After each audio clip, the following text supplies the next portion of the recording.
Hi, this is Rick Manning, President of Americans for Limited Government. I have to tell you, I don't often find myself in a position where I'm saying really nice things about Nancy Pelosi, but I'm going to do that today.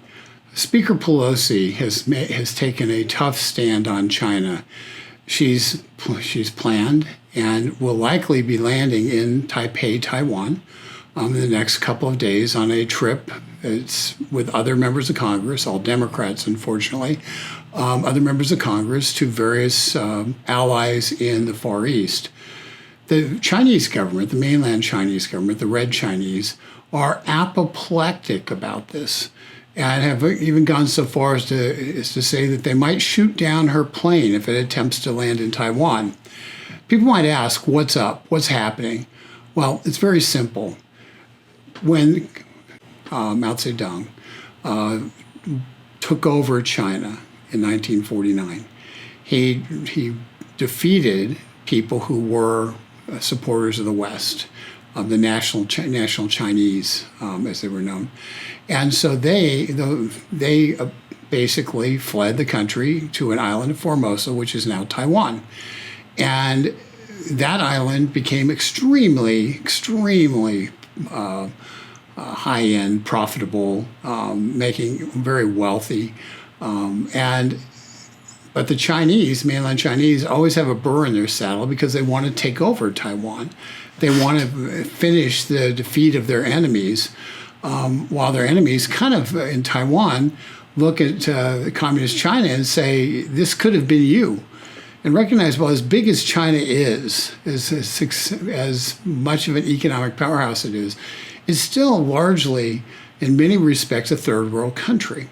And the proof of capitalism exists right off their shore. So we not only have the animosity, the animosity of enemies in terms of who would control the mainland, but we also have a vision, an animosity between visions. And Nancy Pelosi, by flying into Taipei, the capital of Taiwan, is sending a clear message to Communist China that they will not be able to bully the United States of America. And it really wasn't her message to send. It was the message Joe Biden should be sending, but Joe Biden isn't. And Pelosi, for all the problems we've had with her, the fact is she's one of the politicians who really took China to task during Tiananmen Square. And it kind of affected her view of the region, seeing a student standing up against a tank. And that image was kind of imbued into her. And so just as I just have to express this, every single person is complex. Nancy Pelosi, I can't think of one other thing that I like that she's done. But in this particular instance, she is absolutely right. And my prayers are with her. My prayers are with the whole entire delegation. I pray that they have the strength and courage to land in Taipei. And I pray that the Chinese government in Beijing stands down and does not precipitate a response. Because I'm going to tell you right now, threatening to shoot down a plane containing the Speaker of the House, the third in line to the presidency, is an act of war. It is an act of war.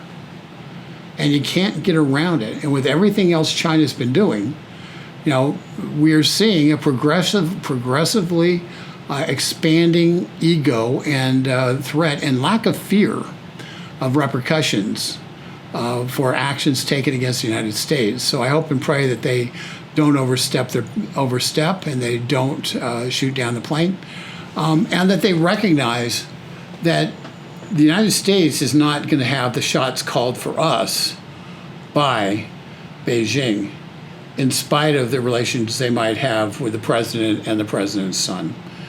And so with Nancy Pelosi sending that message, I just say Godspeed, and I wish her best of health. And let's hope that the Chinese government in Beijing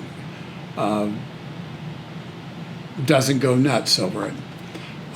But folks, sometimes you have to do stuff to stand up and say we're a free country. We're not going to be bossed around by somebody.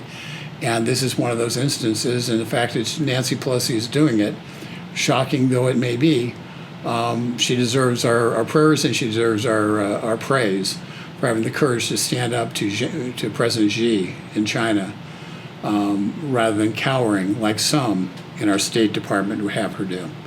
With that, this is Rick Manning, President of Americans for Limited Government. We'll be with you again tomorrow.